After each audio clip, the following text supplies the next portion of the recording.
About 100 miles off the coast of Africa lies the volcanic archipelago better known as the Canary Islands. The Canaries, although part of Spain, have a distinct flavor influenced by its motherland, centuries of marauding pirates, and nearby North Africa civilizations. As the largest island, Tenerife and its port city of Santa Cruz serve as the administrative and political hub of the Canaries. Tenerife is one of the most diverse of the 7 Canary Islands and is home to Spain's highest mountain, Mount Teide.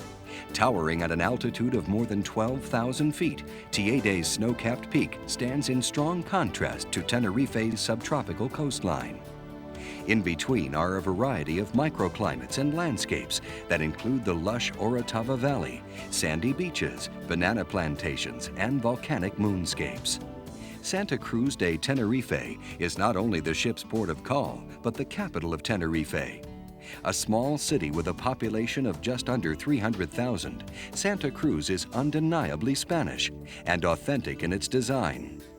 Its squares and gardens give way to historical buildings, many of which are located overlooking the sea.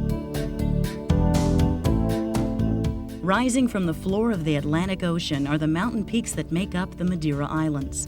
Remarkably cast between the Azores and Africa, and some 600 miles from Mother Portugal, the islands might seem isolated, but they're actually one of Europe's best-kept secrets. The result of centuries of volcanic activity have left the main island of Madeira with angular mountains, terraced fields, and 5 microclimates ranging from its subtropical coasts to its snow-covered mountaintops. As the capital of the island of Madeira, the port and city of Funchal is fast becoming as bustling and energetic as any European city and is a starting point for many of its visitors.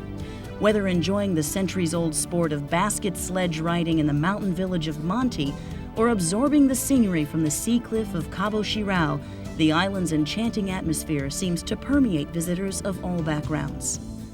The combination of climate and fertile soil makes the island a haven for blooming plant life. Sugarcane and bananas have been only 2 of the island's cash crops, but it's the allure of the local grape, producing the thickly sweet Madeiran wine that is probably the most famous. With more than 5,000 small wine producers on the island, the grape isn't a crop, it's a way of life.